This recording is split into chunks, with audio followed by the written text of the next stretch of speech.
வணக்கம் நண்பர்களே, முக்கிய செய்திகளை இந்த பதிவில் பார்க்க போகிறோம். Maharashtra local body election result காலையிலேருந்து என்னப்பட்டு வருதா? நேற்று ஆக்சிஸ் மை இந்தியாவுடைய எக்ஸிட் போல எல்லாரும் பார்த்துருப்பீங்க. அந்த எக்ஸிட் போலில் சில நம்பர்ஸ் கொடுத்தாரு பிரதீப் குப்தா. அதே மாதிரி தான் இப்போ மகாராஷ்டிரா லோக்கல் பாடி எலெக்ஷன் முடிவுகள் நகர்ந்துக்கு இருக்கு. பல மாநகராட்சிகளில் பிஜேபி கூட்டணி தான் லீடிங்கில் இருக்காங்க. அதில் வயது வாரியாக மக்களுடைய ஆதரவு எந்த கூட்டணிக்கு அதிகமாக வர்றதுக்கு சான்ஸ் இருக்குது அப்படின்னு சொல்லிட்டு ஒரு நம்பர் கொடுத்துருந்தாரு. 18 வயசுலேருந்து 25 வயதுக்குட்பட்ட இளைஞர்கள் 47% பேர் பாஜக கூட்டணியை ஆதரிக்கிறாங்க அப்படின்னும், உத்தவ் தாக்கரேவுடைய சிவசேனா கூட்டணியை 25% இளைஞர்கள் 18லிருந்து 25 வயதுக்குட்பட்ட இளைஞர்கள் 25% பேர் உத்தவ் தாக்கரே அணியையும், காங்கிரஸ் அணியை 15% பேரும், அதர்ஸை 13% பேரும் ஆதரிக்கிறாங்க அப்படின்னு நம்பர்ஸ் கொடுத்துருந்தாங்க. அடுத்து 26 வயசுலேருந்து 35 வயதுக்குட்பட்ட கேட்டகரியில் இருக்கிறவங்களில் 41% பேர் பிஜேபி கூட்டணியை ஆதரிக்கிறாங்களாம். உத்தவ் தாக்கரே அணியை 31% பேர், 17% பேர் காங்கிரஸையும், 11% பேர் அதர்ஸையும். இது 26லிருந்து 35 வயதுக்குட்பட்ட இளைஞர்கள். 36லிருந்து 50 வயதுக்குட்பட்டவர்களில் 43% பேர் பாஜக கூட்டணிக்கு சப்போர்ட் வழங்கியிருக்காங்க. உத்தவ் தாக்கரே அணிக்கு 31% பேர், காங்கிரஸ் அணிக்கு 10%, அதர்ஸுக்கு 16%. அடுத்தது 51லிருந்து 60 வயதுக்குட்பட்டவர்களில் 40% பேர் பாஜக கூட்டணியையும், 36% பேர் உத்தவ் தாக்கரே அணியையும் விரும்புகிறாங்க அப்படின்னும், 61 வயதுக்கு மேற்பட்டவர்களில் 36% பேர் பிஜேபி கூட்டணி, 39% பேர் உத்தவ் தாக்கரே அணி இப்படின்னு பிரதீப் குப்தா நம்பர்ஸ் கொடுத்துருக்காரு. இதில் காங்கிரஸுக்கு என்ன கவலைன்னா, ஜென் இசட் தலைமுறையை போராடுவாங்க அப்படின்னு இண்டி கூட்டணி தூண்டி விட்டுட்டு இருக்காங்க. ஆனால் நம்பர்ஸ் தெளிவாக சொல்லுது, 18லிருந்து 25 வயதுக்குட்பட்ட இளைஞர்கள் 47% பேர் பிஜேபி கூட்டணியை லைக் பண்ணுறாங்க அப்படின்னு நம்பர்ஸ் வந்திருக்கு. இந்த நம்பர்ஸ் தான் இப்போ இந்தி கூட்டணிக்கு தூக்கத்தை எடுத்திருக்கு. இது ஒன்று. ரெண்டாவது டாபிக் என்ன பார்க்க போகிறோம் தெரியுமா? அண்ணாமலை நேற்று பொங்கல் செலிப்ரேஷன் புகைப்படங்களை வெளியிட்டார்.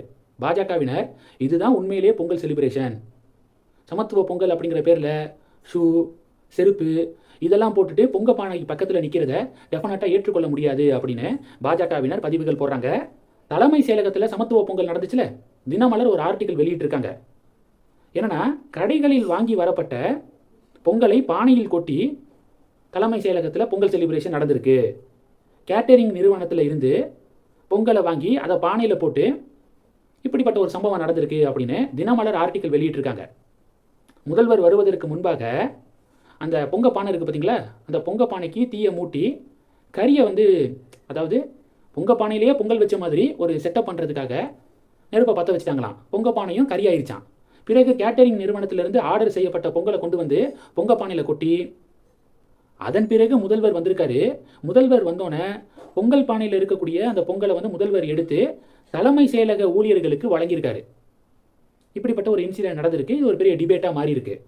அடுத்து திருப்பரங்குன்றம் மலை இருக்குல்ல, மலையில் இருக்கக்கூடிய கள்ளத்தி மரம் இருக்குல்ல, தர்கா கொடி கள்ளத்தி மரத்தில் பறக்க விடப்பட்டிருந்துச்சு. அந்த கள்ளத்தி மரம் அப்படிங்கிறது கோவிலுடைய இடம். கோவில் இடத்துல தான் அந்த கள்ளத்தி மரம் இருக்கு. கோவில் இடத்துல இருக்கக்கூடிய மரத்தில் எப்படி தர்கா சார்பாக கொடியை பறக்க விட முடியும் அப்படின்னு சொல்லிட்டு கடும் எதிர்ப்பு வந்துச்சு. கோர்ட்டு கூட இதில் களமிறங்கி உடனடியாக அந்த கொடியை அப்புறப்படுத்துங்க, கோவில் நிலத்தில் எப்படி தர்காவுடைய கொடி பறக்க முடியும் அப்படின்னு கேள்வியெல்லாம் எழுப்பியிருந்தாங்க. ஹெச் ராஜா அவர்கள் சமீபத்தில் இது சம்பந்தமாக போராட்டமெல்லாம் நடத்தினார். கள்ளத்தி மரத்துக்கு நான் போகணும் அப்படின்னு சொல்லிட்டு திருப்பரங்குன்றம் மலை மீது ஏற முயன்றார். அப்போ காவல்துறை ஹெச் ராஜாவை கைது பண்ணி மண்டபத்தில் அடைச்சாங்க. திருப்பரங்குன்றம் பகுதி மக்கள் ஹெச் ராஜாவை உடனடியாக ரிலீஸ் பண்ணுங்க அப்படின்னு சொல்லிட்டு போராட்டத்தில் எல்லாம் குதிச்சாங்களா.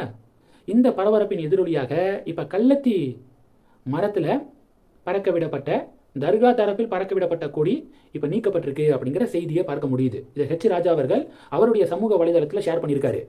அடுத்து தமிழ் புத்தாண்டு அப்படிங்கிறது எப்போ? ஏப்ரல் 14, சித்திரை 1 தான் தமிழ் புத்தாண்டு. நேற்று சில பொலிட்டீஷியன்ஸு தை 1 தமிழ் புத்தாண்டு அப்படின்னு சொல்லிட்டு விஷ் பண்ணியிருக்காங்க.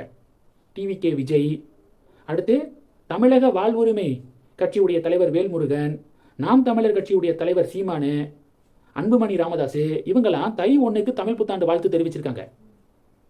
இதில் ஆச்சரியம் என்னன்னா, இந்த பிரச்சனையை ஃபஸ்ட்டு ஸ்டார்ட் பண்ண திமுகவை சேர்ந்த யாருமே தமிழ் புத்தாண்டு வாழ்த்து சொல்லலை.